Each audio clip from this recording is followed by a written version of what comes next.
భారత పౌరుడిగా పౌరుల మధ్య ఏర్పడే వివాదాలను శాంతియుత మార్గాల ద్వారా పరిష్కరించడం అనే ప్రపంచ సూత్రానికి నా నమ్మకాన్ని ప్రకటిస్తున్నాను మరియు దేశ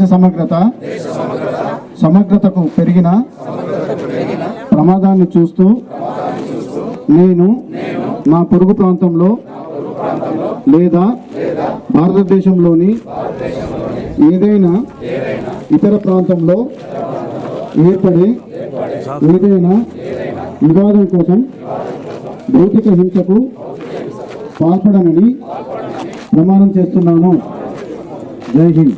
ప్రేమ పెద్దలు అందరూ కూడా వచ్చి పాల్గొన్నందుకు మా అక్క చెల్లెలకు, అవ్వలకు, పెద్దలకు, పాత్రికేయ మిత్రులకు, వివిధ హోదాల్లోని మా రెవెన్యూ ఇతర సిబ్బంది అందరికీ, పంచాయతీ సిబ్బందికి, అందరి సిబ్బందికి ధన్యవాదాలు. Thank you.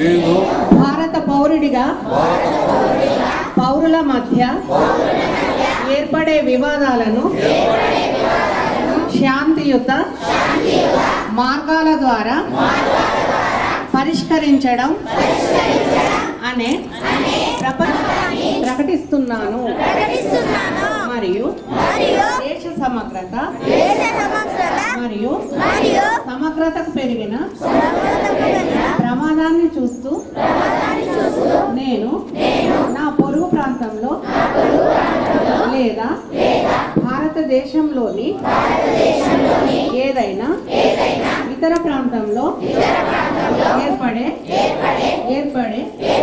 ఏదైనా వివాదం కోసం భౌతిక హింసకు పాల్పడనని ప్రమాణం చేస్తున్నాను.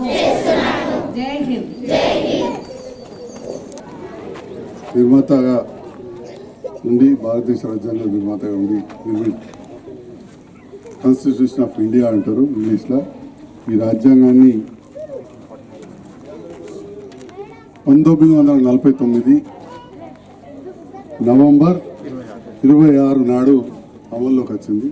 రాజ్యాంగం అంటే గౌరవ పద్మశ్రీ భారతరత్న బిఆర్ అంబేద్కర్ గారి నేతృత్వంలో, బాబు రాజేంద్ర ప్రసాద్ గారి నేతృత్వంలో, అప్పుడు విసి రాయ్ గారి సలహా మేరకు మనకు కూడా ఒక చట్టం ఉండాలి, మన దేశాన్ని మనం కాపాడుకోవాలి, మన భారతదేశంలో రకరకాల కులాలు, మతాలు, జాతులు, భాషలు వేరువేరుగా ఉన్నాయి. సో మనం అందరం కూడా ఒక పద్ధతిగా నడవాలంటే ఒక రాజ్యాంగం రాసినట్టు ఒక పుస్తకంలో దాదాపు 395 ఆర్టికల్స్ పెట్టి మళ్ళీ సబ్ ఆర్టికల్స్ పెట్టింది. వాటికి అనుగుణంగా మనందరం కూడా నడుచుకుంటాం. అంటే మన భూముల కేసులే కావచ్చు, మనం ఇంట్లో ఎట్లుండాలి, భార్యాభర్తలు కావచ్చు, కుటుంబంకి వెళ్ళి పెడితే దేశ సరిహద్దుల దాకా పొరుగు దేశంతో ఎట్లుండాలనేది ఈ రాజ్యాంగంలో రాసిపెట్టింది. ఎంత గొప్పగా రాసిందంటే దాదాపు 2 సంవత్సరాల 11 నెలలు దీనిపైన శ్రమించి అంబేద్కర్ గారు, రాజేంద్ర ప్రసాద్ గారు, ఇంకా వాళ్ళ టీం విసి రాయ్ గారి సలహా మేరకు అప్పుడు నెహ్రూ గారు ప్రధానమంత్రి ఉన్న సందర్భంలో చేసి ఆమోదించారు. అప్పటికి ఇప్పటికీ 106 సార్లు చిన్న చిన్నగా మార్పులు చేసుకున్నాం. చిన్నగా ప్రపంచంలో ఇంత పెద్ద జనాభా ఉన్న ప్రజాస్వామ్య దేశం లేదు. ప్రజాస్వామ్యం అంటే రాజరికం ఉండదు. ఇలా మీరు ఓట్లు వేసుకొని మన సర్పంచ్ అవుతారు, వార్డు మెంబర్ అవుతారు.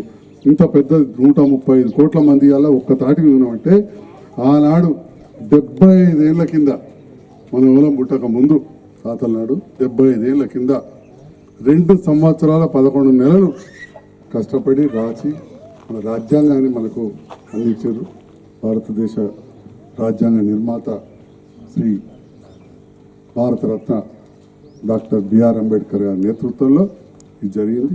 ఇవాళ 75 సంవత్సరాలైన సందర్భంలో రాజ్యాంగ దినోత్సవాన్ని జరుపుకుంటూ అదేవిధంగా ప్రజాపాలన అనే ఒక వ్యవస్థను కొత్త ముఖ్యమంత్రి రేవంత్ రెడ్డి గారు తీసుకొచ్చారు. ప్రజల మధ్యకే మనం ఉండాలని దాంట్లో భాగంగా ఇవాళ మీ మధ్యలోకి వచ్చాం.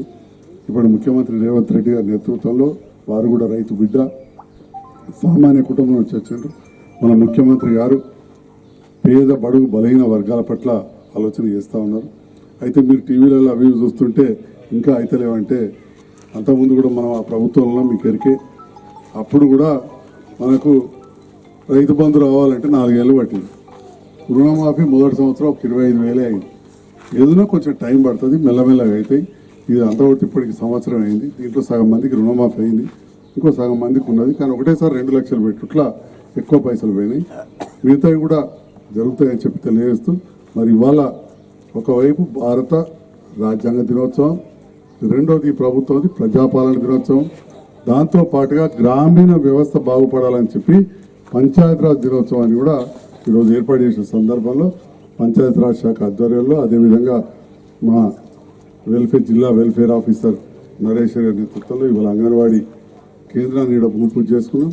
ఈ సందర్భంలో గౌరవ తహసీల్దార్ గారు, ఎంపీడీఓ గారు, ఏఈ గారు